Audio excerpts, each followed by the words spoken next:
جگہ میں گیا مجھے بتایا کہ یہ درخت نبی پاک علیہ الصلوۃ والسلام کے زمانے کا ہے، یعنی اس کی جو تحقیق کی گئی کہ وہ 1400 سال پرانا درخت۔ تو درخت ایسے بھی ہوتے ہیں جو ہزاروں سال چلتے ہیں، سینکڑوں سال چلتے ہیں۔ میں اور آپ نہیں رہیں گے، یہ درخت رہیں گے۔ اب دیکھیں نا، کبھی کبھی ہم ان گرمیوں میں دیکھ لیں، گاڑی والے دیکھتے ہیں یار کوئی چھاؤں مل جائے، کوئی درخت مل جائے، گاڑی پارک کر دیں۔ ہم گاڑی کے لیے درخت ڈھونڈتے ہیں، درخت لگاتے کیوں نہیں ہے؟ تو غور کریں۔ اچھا، پھر ایک بڑی خوبصورت تحقیق ہے کہ دنیا میں اگر جتنے لوگ ہوتے ہیں نا، اس کو ملٹی پلائی اگر آپ 10 کریں تو اتنے جانور ہوتے ہیں۔ یعنی اگر 8 ارب انسان ہے تو 80 ارب جانور ہیں جو زمین پر جانور ہیں، اور اس کو ملٹی پلائی 10 کریں تو پرندے ہوتے ہیں۔ یعنی اس کا مطلب دنیا میں 800 ارب پرندے ہیں۔ پرندوں کی کالونی کون سی ہے؟ پرندوں کے گھر کون سے ہیں؟ پرندے کہاں رہتے ہیں؟ کبھی سوچا آپ نے؟ پرندے کسی بلڈنگ میں نہیں رہتے، پرندے درختوں پہ رہتے ہیں۔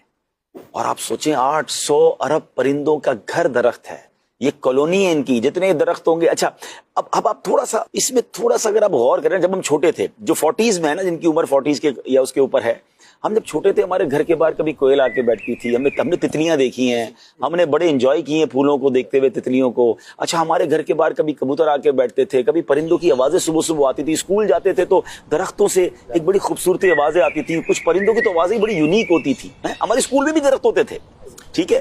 اب کہاں ہیں وہ آوازیں؟ اب کہاں ہیں وہ پرندے؟ اب تو آپ کے بچوں سے تتلیاں، ان کو بٹر فلائی باغ میں جانا پڑتا ہے۔ یہ سب کہاں گئے؟ یہ غور کرنے والی بات ہے۔ شہر کراچی والوں سے میں بات کر رہا ہوں، ہو سکتا ہے گاؤں میں ابھی بھی نظر آتی ہوں۔ جو بڑے بڑے شہر ہم نے کانکریٹ کے جنگل بنا دیے نا، ہم نے صرف بلڈنگیں بنائی، ہم نے روڈیں بنائی، درخت کاٹتے گئے۔ دنیا کے کئی پرندے ایسے ہیں شفاعت بھائی، جو ہم نے پڑھا کہ وہ سینکڑوں ہزاروں کلومیٹر کا سفر کر کے مائگریٹ کرتے ہیں مختلف ملکوں میں، لیکن جہاں درخت، اچھا وہ جا کے رہیں گے کہاں؟ اب مثال کے طور پہ ہم سارے کہہ رہے ہیں چلے ہمیں دبئی جانا ہے، یا کوئی کہتا ہے میں نے پنجاب جانا ہے، تو اب پہلے کیا سوچتے ہیں میں رہوں گا کہاں؟ یا ہوٹل کرواؤں گا، یا کمرہ کرواؤں کسی رشتہ دار کے، لیکن میں وہاں جاؤں جہاں گھر ہی نہ ہو تو میں کیوں جاؤں گا بھائی؟ جب گھر ہی نہیں ہے، رہنے کی جگہ ہی نہیں ہے، نہ واش روم ہے میرے لیے، نہ کوئی مکان ہے، نہ کوئی چھت ہے، تو ریگستان میں روڈ پہ جا کر تو نہیں سوؤں گا۔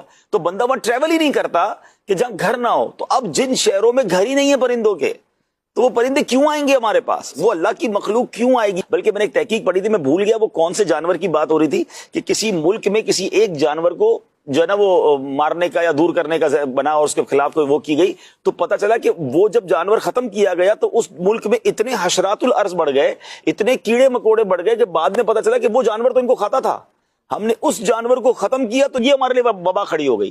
تو بہت ساری چیزیں سسٹم کا حصہ ہوتی ہیں کہ کسی چیز کے لیے کیا صفائی اس سے ذریعے ہو رہی ہوتی ہے، کس کے ذریعے کیا بہتری ہو رہی ہوتی ہے۔